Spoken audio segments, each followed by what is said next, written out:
Buat sebab gaya Aceh. Program Ratu oleh Rasulullah anak buat bersatu ulama dan umara. Yang kunci ini. Belanda dibuat di Indonesia.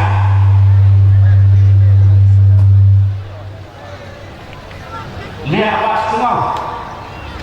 Lihat apa itu menasraikan dunia.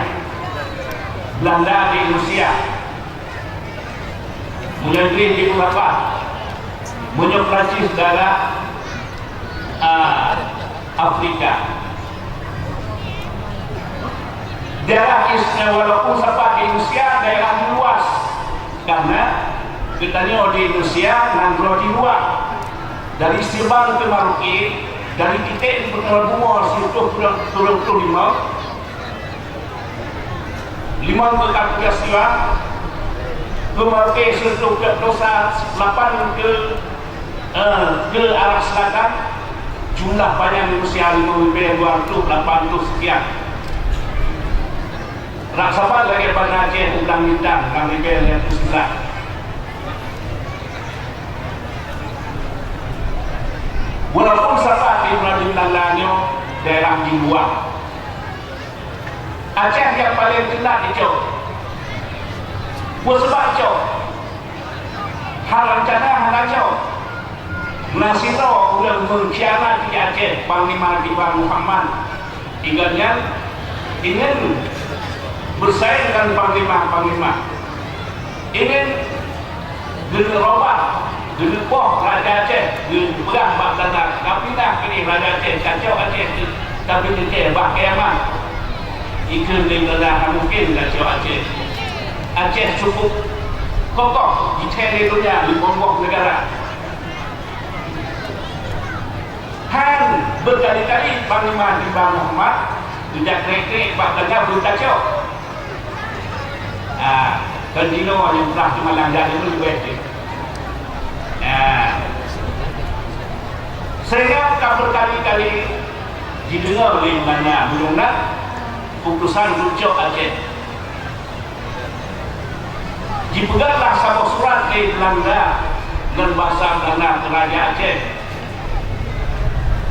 yang bahwa Aceh dia Rucok.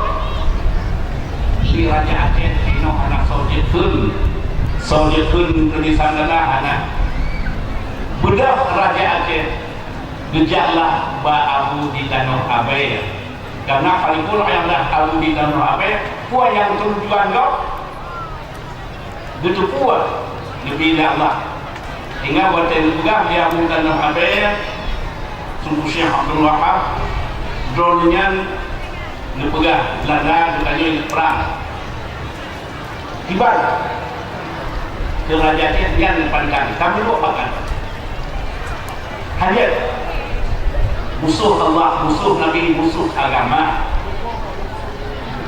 menyenang wakai buat pakat yang itu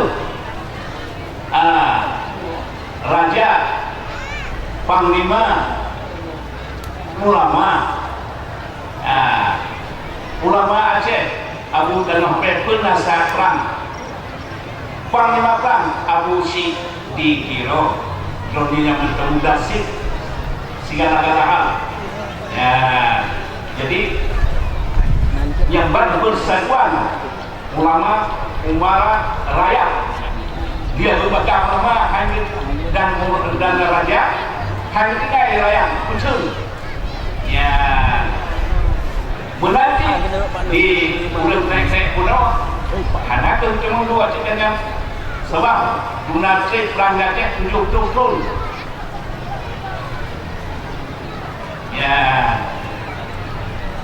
karena lagi kembali menoleh tunggu suruh karena lipan lima tanya pimpinan tanya dia lima kok tapi berbeda Aceh dengan lain karena dalam dunia yang hanya kafe itu apa nas ayat Makkah dan Madinah tengok di nomor kita yang buat patria yang kena Aceh yang juga Nabi itu daerah Turki karena itu Nabi itu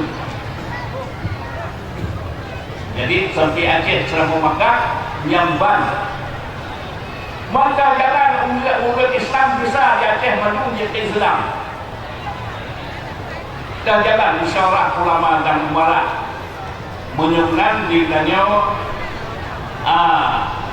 ente ulang meninggal na takziah 7 malam. Dalam 7 malamnya na sama dia dan dia na buat Quran. Kan yakin kan?